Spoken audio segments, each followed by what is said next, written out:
finest equations every way to learn the concept of physics। तो चलिए शुरू करते हैं। तो जैसा कि पता है आपको, हमारे प्रीवियस लेक्चर में हम क्या डिस्कस कर रहे थे, एप्लीकेशन ऑफ गॉस लॉ। ठीक है, हम application of Gauss law start कर चुके थे अपने इस सेकंड चैप्टर में, गॉस थ्योरम या फिर गॉस लॉ वाले चैप्टर में, जिसमें बच्चों बड़ी हमने प्रीवियस लेक्चर में डिस्कस किया था स्फेरिकल चार्ज कंडक्टर के बारे में। उसकी हमने इलेक्ट्रिक फील्ड इंटेंसिटी निकाली थी, हमने वो प्रीवियस लेक्चर में अच्छे से डिस्कस कर लिया है।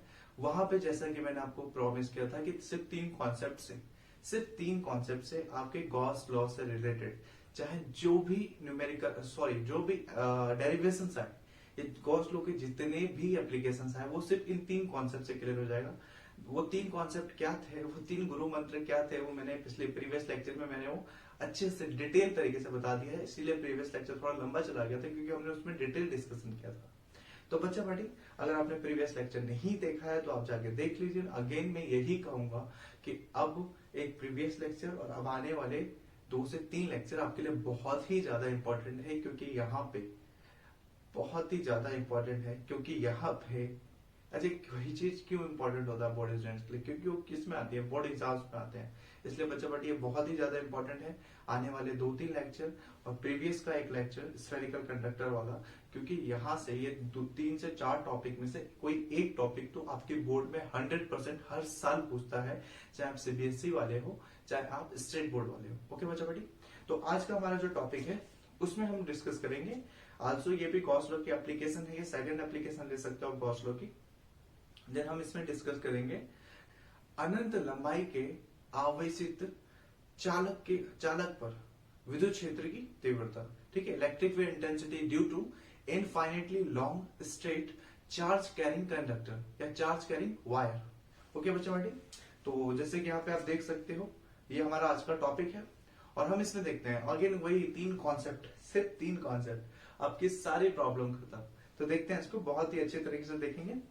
तो बच्चा बड़ी, जैसे कि मैंने कहा था, हमारा टॉपिक क्या है, infinitely long straight current carrying एक वायर है, मतलब एक वायर है जो कि क्या है, अनंत लंबाई का, इनफाइनेटली लॉन्ग है। अच्छा बच्चा बड़ी, जब कोई भी सुनता है ना बच्चा बड़ी, तो पहले दिमाग में चलता है कि अनंत लंबाई, इनफाइनेटली लॉन्ग मतलब क्या होगा, पाताल से लेकर आसमान तक, धरती से लेकर क्या आपके मंगल ग्रह तक, मार्स तक, जुपिटर तक जाएगा क्या ये वायर है, इसलिए उसको लॉन्ग स्ट्रेट कहा, इनफाइनेटली लॉन्ग।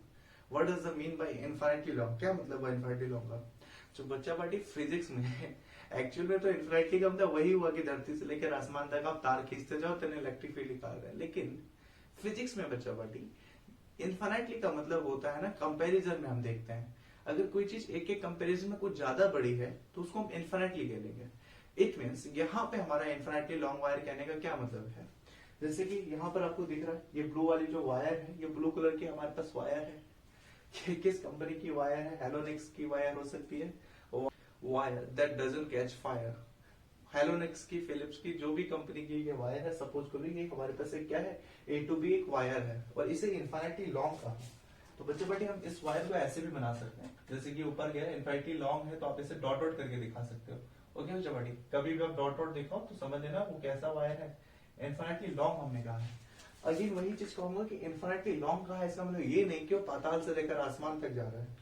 बच्चा पार्टी फिजिक्स में इनफाइनाइट वर्ड यूज करने का क्या मतलब है, यहाँ पे इसको वायर इनफाइनाइट इसलिए है ना, तो सपोज ये वायर है तो वायर काफी ज्यादा लंबा है और उसकी जो मोटाई है, थिकनेस है, वो कंपैरिजन करें अगर उसकी साइज, उसकी लेंथ से, तो वो बहुत कम है।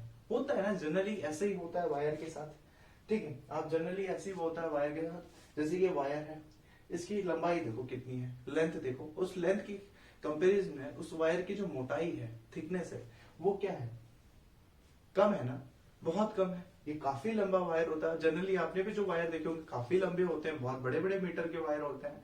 ठीक है, जबकि वो कितना मोटा होता है, पतला होता है ना, बहुत पतला होता है उसकी लंबाई की कंपेरिजन में। दोनों की अगर आप लेंथ नापो तो वो बहुत ज्यादा अंतर दिखेगा, दोनों में डिफरेंस दिखेगा। तो इसीलिए हम वहां पे कौन सा टर्म यूज करते हैं, इनफाइनाइटली, अनंत। ठीक है बच्चों, तो अनंत का मतलब क्लियर हुआ पहले तो।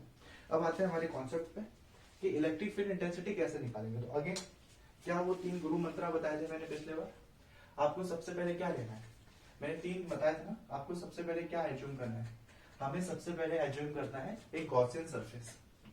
ओके बच्चे बेटी, हमें सबसे पहले एज्यूम करना है कल्पना करना है एक काल्पनिक गॉसियन सरफेस। ओके, देन बच्चा बेटी क्या करते हैं सेकंड स्टेप में, गॉसियन सरफेस जब आ गया, हमने गॉसियन सरफेस मान लिया, उस पे हमने कोई एक छोटा एरिया मान लिया डीएस या डीए करके, तो वो हो गया। देन उसके बाद क्या करते हैं बच्चा बेटी, इलेक्ट्रिक फ्लक्स, ईएफ से दिखा देता हूँ, EF not GF, EF. Okay, EF मतलब इलेक्ट्रिक फ्लक्स, शॉर्ट में दिखा रहा हूँ मैं।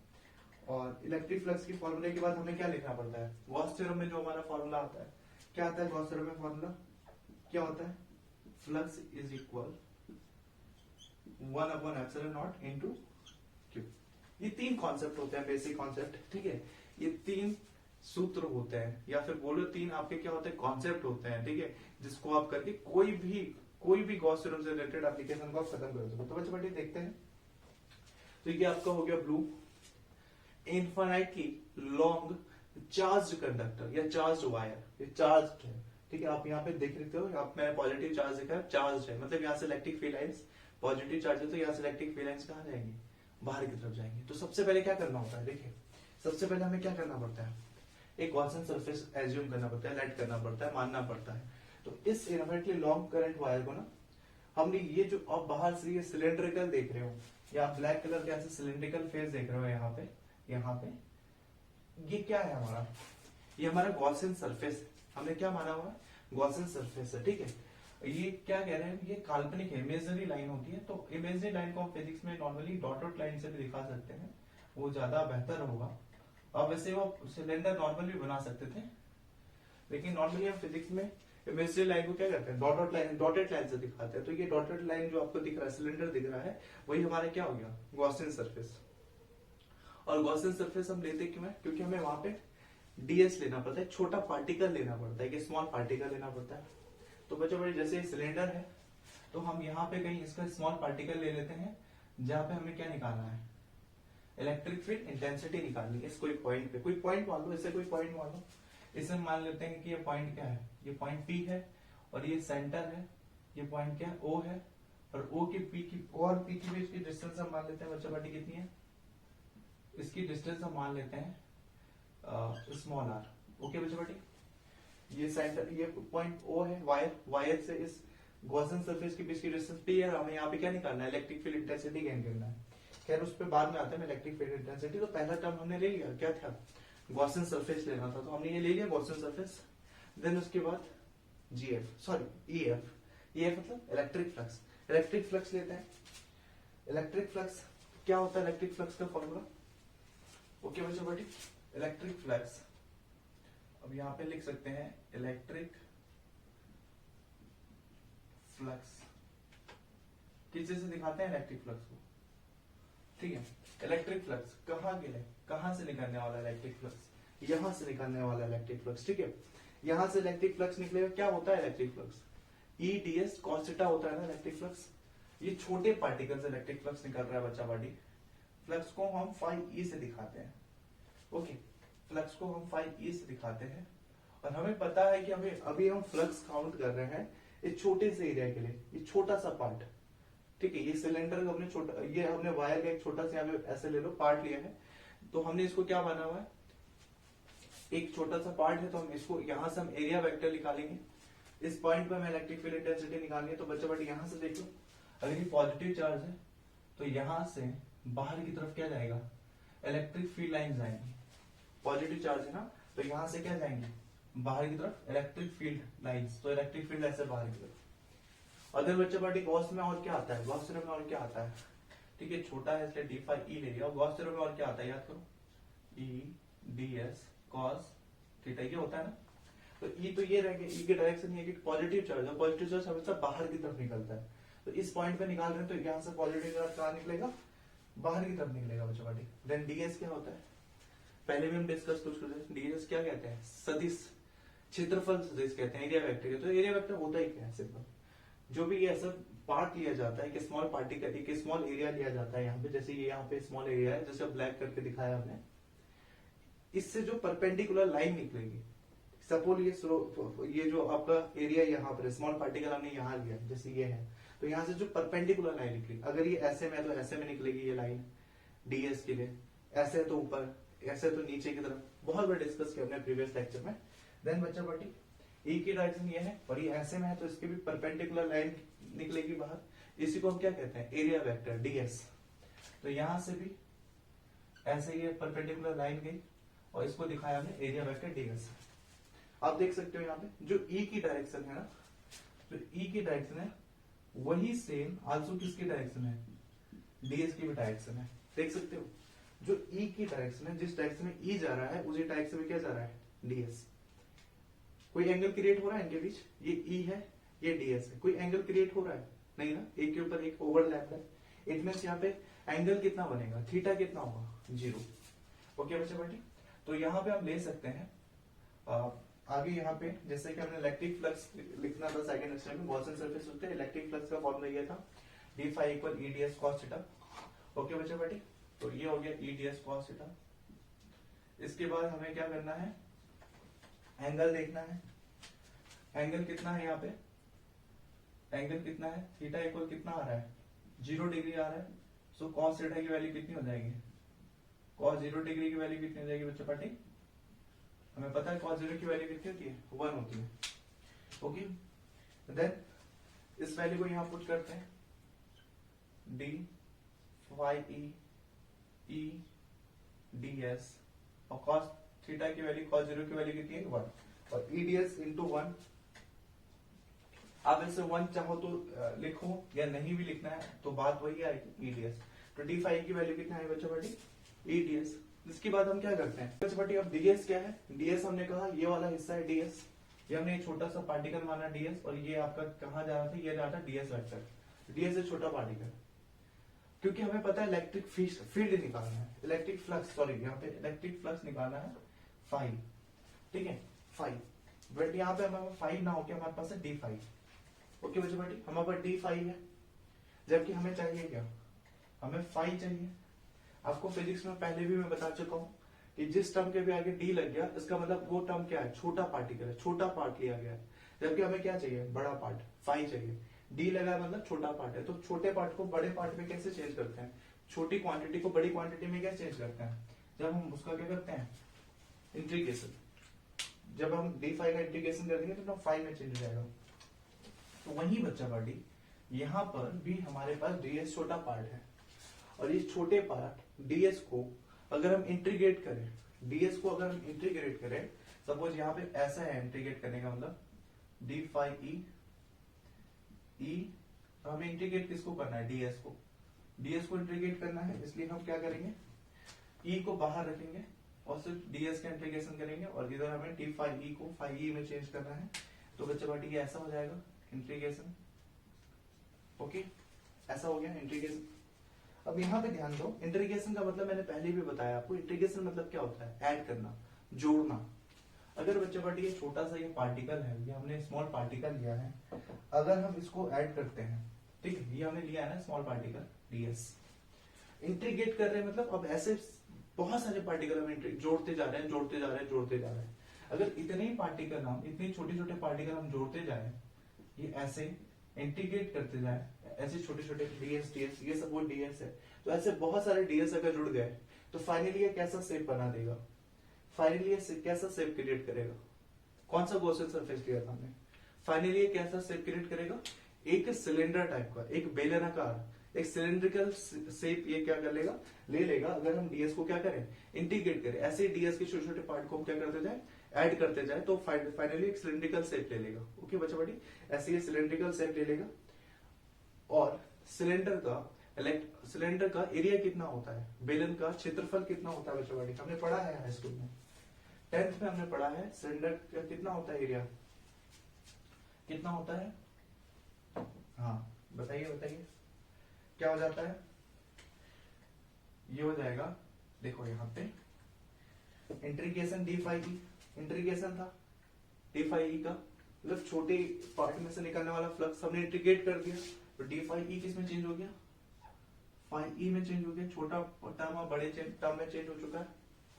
अब आगे क्या करना है बच्चा बड़ी, ई एज इट इज है ऊपर ई, और देन क्या था हमारे पास, इंटीग्रेशन ds। तो इंटीग्रेशन ds की वैल्यू क्या हो जाएगी, इंटीग्रेशन ds की वैल्यू क्या हो जाएगी, यहाँ देखो बच्चों बेटे, इंटीग्रेशन ds की वैल्यू क्या हो जाएगी हमारे पास, हमने क्या कहा था, छोटा टर्म है, इंटीग्रेट किया तो एक सिलेंडर का शेप ले लेगा, वो सिलेंडर का इंटीग्रेशन डीएस एक सिलेंडर शेप ले रहा है, तो एरिया ऑफ सिलेंडर कितना होता है 2 पाई आर, और अगर ये लेंथ है वायर की एल तो ये हो जाएगा 2 पाई आर एल। ओके बच्चों पार्टी, तो इंटीग्रेशन डीएस की वैल्यू इतनी होगी, तो हम यहाँ पे इंटीग्रेशन डीएस की वैल्यू रखते हैं, इंटीग्रेशन डीएस की जगह क्या आ जाएगा 2 पाई आर एल। सिंपल है ना। देखो हुआ क्या, इलेक्ट्रिक फ्लक्स का फॉर्मूला देखा, थीटा हमारा 0 आया तो cos 0 की वैल्यू 1, और इंटीग्रेशन डीएस को हम इंटीग्रेट करते गए तो एक सिलेंड्रिकल शेप लिया, और सिलेंडर का फॉर्मूला कितना होता है 2 पाई आर एल होता है, तो फाई ई इक्वल कितना आ गया ई 2 पाई आर एल आ गया। देन बच्चों पार्टी इस इक्वेशन डाल देते हैं हम कुछ, ओके इसे डाल देते हैं, suppose equation number first equation डाल देते हैं, तो हम वही 3 गुरु मंत्र क्या थे, पहला गॉसियन सरफेस लो, दूसरा इलेक्ट्रिक फ्लक्स ले लो, ले लिया हमने इलेक्ट्रिक फ्लक्स। अब आगे क्या करना है, फाइनल स्टेप क्या है हमारा गॉस थ्योरम को अप्लाई करो। देन बच्चा पार्टी गॉस थ्योरम में इलेक्ट्रिक फ्लक्स से जो इक्वेशन आएगा उन्हें कंपेयर करो और आंसर हमारा आ जाएगा। ओके तो इलेक्ट्रिक फ्लक्स हमने लिख दिया, इतना आ गया। अब अप्लाई करो Gauss theorem, from Gauss theorem लिख दो या गॉस थ्योरम लिख दो। हम क्या लिख सकते हैं यहाँ पे फ्रॉम गॉस, बच्चा बड़ी कंफ्यूज मत करना, गॉस थ्योरम और गॉस लॉ एक ही चीज होता है। हम यहाँ पे लिख देते हैं from Gauss law.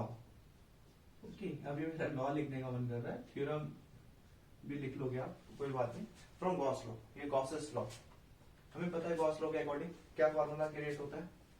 Gauss law में हमें पता है बच्चा पार्टी क्या होता है, ये होता है हमारे पास क्या होता है बताओ, फाई ई इक्वल होता है 1 upon epsilon 0 into q, phi E equal 1 upon epsilon 0 into q. Okay बच्चा पार्टी, तो ये गॉस लॉ है, इस पे कुछ ज्यादा मॉडिफाई नहीं करना, ठीक है ये ऐसा ही है, इसको ऐसे ही छोड़ दो।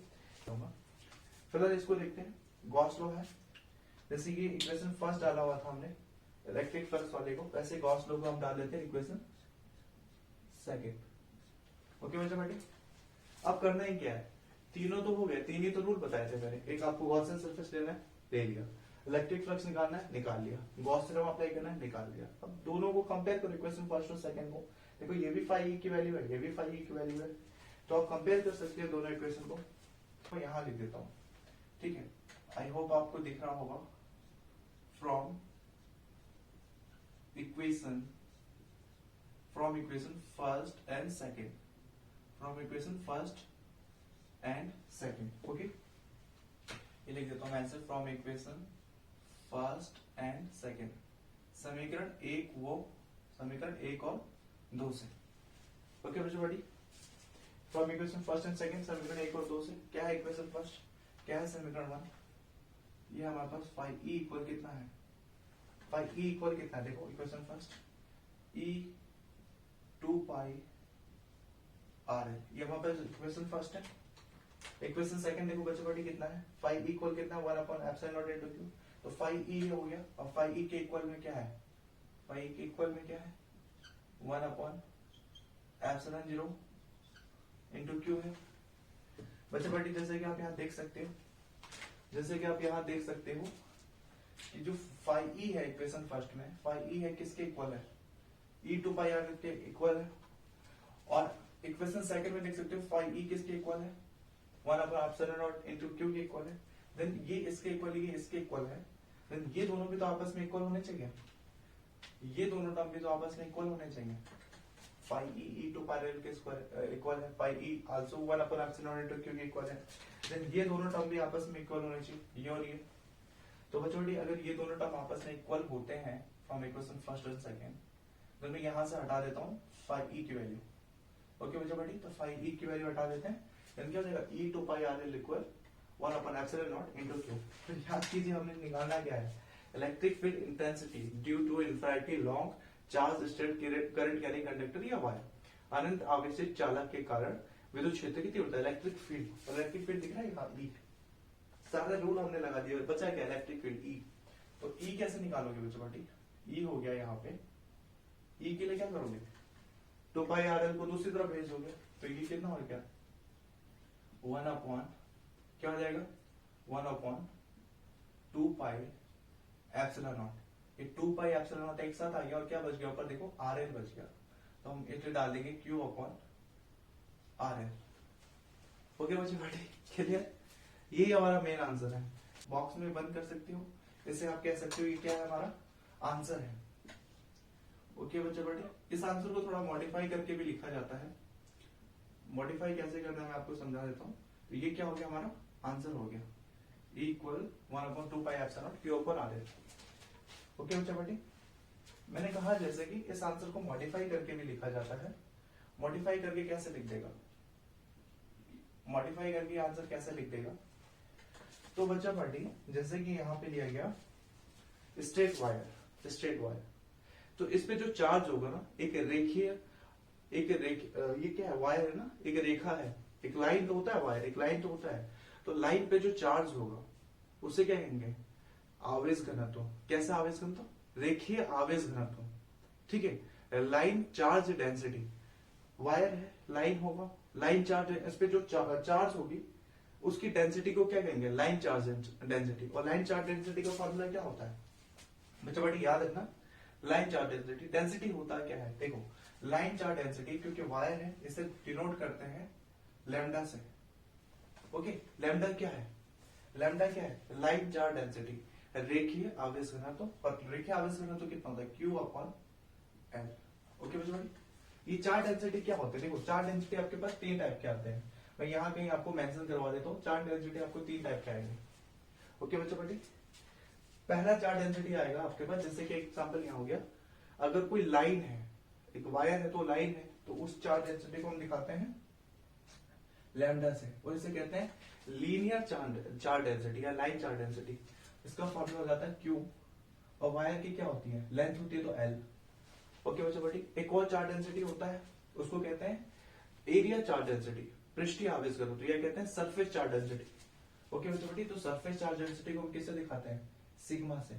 इसमें भी अगेन क्या होता है, चार्ज हमेशा क्यों रहेगा, और एरिया सरफेस में क्या आता है एरिया, तो एरिया की जगह ए आ गया, इसमें लेंथ की जगह एल था। और अगला आता है लाइन ले लिया, सरफेस ले लिया, बचा क्या वॉल्यूम, तो अगला आता है आयतन आवेश घनत्व, वॉल्यूम चार्ज डेंसिटी, जिसे दिखाते हैं रॉ, ये पी नहीं है ध्यान देना, रॉ है। अगेन ऊपर क्यू, और आयतन वॉल्यूम में क्या आता है वी आता है।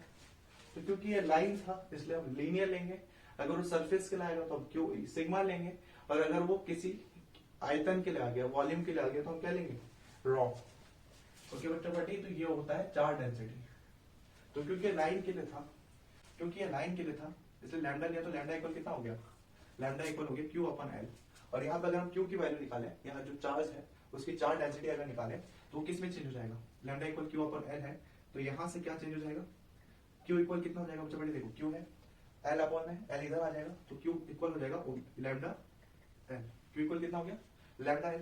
तब बच्चा बेटी करना ही क्या है, ये जो लैम्डा L की वैल्यू है इसे यहाँ पुट कर दो।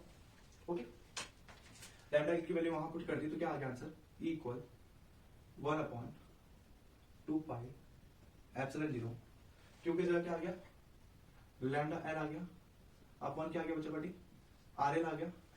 आपको दिख रहा है ऊपर भी L है नीचे भी L है, L से L कैंसिल हो जाएगा, और देन फाइनली हमारा लास्ट स्टेप क्या बच जाएगा बच्चा बेटी इक्वल 1/2 पाई एप्सिलॉन 0, L से L कैंसिल, तो क्या बच गया बच्चा बेटी लैम्डा अपॉन R। तो ये भी हो सकता है आपका मेन आंसर।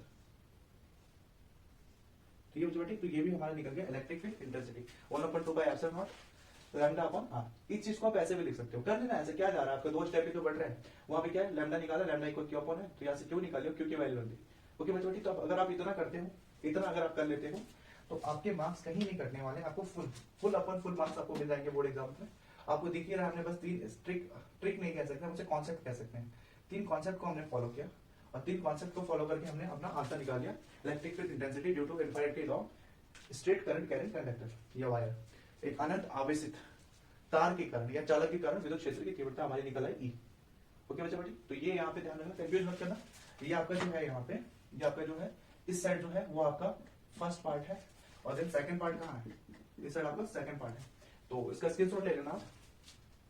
अच्छा बच्चा बेटी, जाते जाते मैं एक और चीज बता देता हूँ ना, इसके बेस पे अगर कोई न्यूमेरिकल आएंगे, इसके बेस पे अगर कोई न्यूमेरिकल आया तो न्यूमेरिकल कैसे सॉल्व करना है? न्यूमेरिकल सॉल्व करने के लिए चाहो तो आप वैल्यू रखो, आ जाएगा। न्यूमेरिकल सॉल्व करने के लिए ना हमें, क्योंकि हमें पता है 1/4πε0 की वैल्यू, हमें किसकी वैल्यू पता होती है? 4πε0 की हमें वैल्यू पता होती है 9 × 10⁹, देन उसका यूनिट होता है, ठीक है। ये 109 नहीं है, 10⁹9 पता है ना। बट हमें अगर न्यूमेरिकल आ गया, बट हमारे पास तो 2πε0 की वैल्यू है, 1/4πε0 की हमें वैल्यू पता है, या तो 2 है, तो बच्चा बेटी 2 को 4 कैसे बनाएंगे? अगर इसे 2 की जगह 1/4πε0 होता तो हम ये वैल्यू रख लेते 9 × 10⁹, लेकिन ये तो 2 है, 4 कैसे बनाएंगे? तो सिंपल है ना, नीचे 2 का अगर मल्टीप्लाई करते हैं तो 2 × 2 कितना हो जाएगा? 4। तो क्या करेंगे बच्चा बेटी, नीचे भी 2 का मल्टीप्लाई कर देंगे, ऊपर भी 2 का मल्टीप्लाई कर देंगे। फायदा क्या होगा? ये 1/4πε0 हो जाएगा, 4πε0 की वैल्यू हमें पता है। ओके बच्चा बेटी, तो आप चाहो इस आंसर को या करके लिखो और करके लिख सकते हो, ठीक है। इतना भी सही है, पूरे नंबर मिलेंगे, कहीं कटौती नहीं करेगा एग्जामिनर, लेकिन आपको न्यूमेरिकल सॉल्व करने के लिए इससे ज्यादा इजी ये पड़ जाएगा। E = 1/2 × 2 कर रहे हैं, क्या हो जाएगा? 4πε0 हो जाएगा। जैसे कि मैंने आपको कहा, नीचे भी 2 का इंटू करो तो ऊपर भी 2 का इंटू कर दो, तो ऊपर 2 का इंटू कर देती होगा 2λ/r। ओके बच्चा बेटी, तो ये हो गया हमारे पास इलेक्ट्रिक फील्ड। ओके, तो यहाँ पे आप ये भी E है, ये भी E है, ये भी E है, यहाँ पे हमने E को लैम्डा कह दिया, ठीक है, ये लैम्डा है। यहाँ पे कितना है? चार्ज डेंसिटी कितनी है? यहाँ पे चार्ज डेंसिटी हो जाएगी लैम्डा, ओके, प्लस लैम्डा, क्योंकि प्लस चार्ज की वजह से। तो बच्चा बेटी यहाँ पर हमने वो सारे तरीके लिख लिए हैं जिससे कि हमें इलेक्ट्रिक फील्ड इंटेंसिटी हम निकाल सकते हैं। अब यहाँ पे कोई कसर नहीं रह जाती है कि एग्जामिनर कहीं पे भी नंबर काटे। इतना करो, इतना लिख के छोड़ दो, या एक स्टेप और बढ़ा लो, नीचे भी 2 का मल्टीप्लाई करो, ऊपर भी 2 का मल्टीप्लाई करो, आपका न्यूमेरिकल का भी जो डर होता है वो खत्म हो जाएगा।